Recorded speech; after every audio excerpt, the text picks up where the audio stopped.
ನಮಸ್ಕಾರ ಫ್ರೆಂಡ್ಸ್, ಇವತ್ತು ದೇವಸ್ಥಾನದ ಶೈಲಿಯಲ್ಲಿ ಸಿಹಿ ಗುಂಬಳಕಾಯಿ ಸಾಂಬಾರನ್ನ ಹೇಗೆ ಮಾಡೋದು ಅಂತ ತೋರಿಸ್ಕೊಡ್ತಾ ಇದ್ದೀನಿ.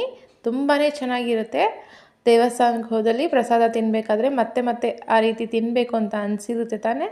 ಹಾಗಾದರೆ ನಾನು ಹೇಳ್ಕೊಡೋ ರೀತಿಯಲ್ಲಿ ಈ ಸಾಂಬಾರನ್ನ ಮಾಡಿ ತುಂಬಾ ಚೆನ್ನಾಗಿ ಬರುತ್ತೆ.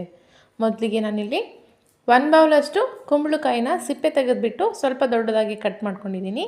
ಒಂದು ಪಾತ್ರೆಗೆ ಹಾಕಿಬಿಟ್ಟು ಅದು ಬೇಯೋಕ್ಕೆ ಎಷ್ಟು ನೀರು ಬೇಕೋ ಅಷ್ಟು ನೀರನ್ನ ಹಾಕಿಬಿಟ್ಟು ಸೈಡಿಗೆ ಬೇಯಕ್ಕಿಡೋಣ.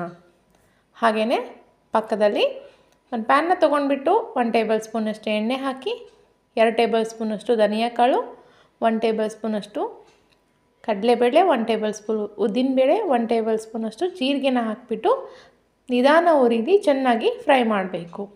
ಆರೋಮ ಬರೋ ತನಕ ಚೆನ್ನಾಗಿ ಫ್ರೈ ಮಾಡಬೇಕು. ನೋಡಿ, ಲೈಟಾಗಿ ಬ್ರೌನ್ ಕಲರು ಬಂದಮೇಲೆ ನಾನಿಲ್ಲಿ ಒಂದು 10ರಿಂದ 12 ಬ್ಯಾಡಗಿ ಮೆಣಸಿನ್ಕಾಯಿನ ಯೂಸ್ ಮಾಡ್ತಾಯಿದ್ದೀನಿ. ಕಲರು ತುಂಬಾ ಚೆನ್ನಾಗಿ ಬರುತ್ತೆ, ಖಾರನೂ ಸರಿ ಹೋಗುತ್ತೆ ಅಂತ. ಈ ರೀತಿ ಚೆನ್ನಾಗಿ ಫ್ರೈ ಮಾಡ್ಕೊಂಡ ನಂತರ ಇದನ್ನು ಒಂದು ಮಿಕ್ಸಿ ಜಾರ್ಗೆ ಹಾಕ್ಕೋಬೇಕು. ಸ್ವಲ್ಪ ತಣ್ಣಗಾದ ನಂತರ ಮಿಕ್ಸಿ ಜಾರ್ಗೆ ಟ್ರಾನ್ಸ್ಫರ್ ಮಾಡ್ಕೋತಾ ಇದ್ದೀನಿ. ಹೀಗೆ ಫ್ರೈ ಮಾಡ್ಕೊಂಡಿರೋ ಮಸಾಲೆ ಎಲ್ಲ ಮಿಕ್ಸಿ ಜಾರ್ಗೆ ಹಾಕೊಂಡ ನಂತರ ಸ್ವಲ್ಪ ಹುಳಿಗೆ ಅಂತ ನಾನು ಹುಣಸೆಹಣ್ಣನ್ನು ಹಾಕ್ತಾಯಿದ್ದೀನಿ. ನಿಮಗೆ ಎಷ್ಟು ಬೇಕೋ ಅಷ್ಟು ನೋಡಿಕೊಂಡು ಹಾಕ್ಕೊಳ್ಳಿ. ಹಾಗೆಯೇ ಸ್ವಲ್ಪ ಕಲ್ಲುಪ್ಪು, ಸ್ವಲ್ಪ ಅರಿಶಿಣ ಪುಡಿನ ಹಾಕಿಬಿಟ್ಟು ಗ್ರೈಂಡ್ ಮಾಡ್ತಾಯಿದ್ದೀನಿ. ಕಲ್ಲುಪ್ಪು ಹಾಕ್ಕೊಳ್ಳೋದ್ರಿಂದ ಬೇಗನೆ ನುಣ್ಣಗಾಗುತ್ತೆ. ಇವಾಗ ಒಂಚೂರು ತರಿತರಿಯಾಗಿ ರುಬ್ಬಿದ ನಂತರ 1 ಬೌಲಷ್ಟು ಹಸಿ ತೆಂಗಿನಕಾಯಿ ತುರಿನ ಹಾಕಿಬಿಟ್ಟು ಚೆನ್ನಾಗಿ ಫೈನಾಗಿ ಪೇಸ್ಟ್ ಮಾಡಬೇಕು. ನಂತರ ಇಲ್ಲಿ ಸೈಡಿಗೆ ಬೇಯೋಕ್ಕೆ ಇಟ್ಟಿದ್ವಲ್ಲ ಕುಂಬಳಕಾಯಿನ, ಬೆಂದಿದೆ ಎಲ್ಲ ಚೆಕ್ ಮಾಡ್ಕೊಳ್ಳಿ. ಆಲ್ರೆಡಿ ಬೆಂದಿದೆ. ಇದು ಬೆಂದಾದಮೇಲೆ ನಾವು ರುಬ್ಬಿರೋ ಅಂತಹ ಮಸಾಲೆನ ಇದಕ್ಕೆ ಹಾಕಿಬಿಟ್ಟು ಚೆನ್ನಾಗಿ ಕಲಿಸ್ತಾ ಇದ್ದೀನಿ.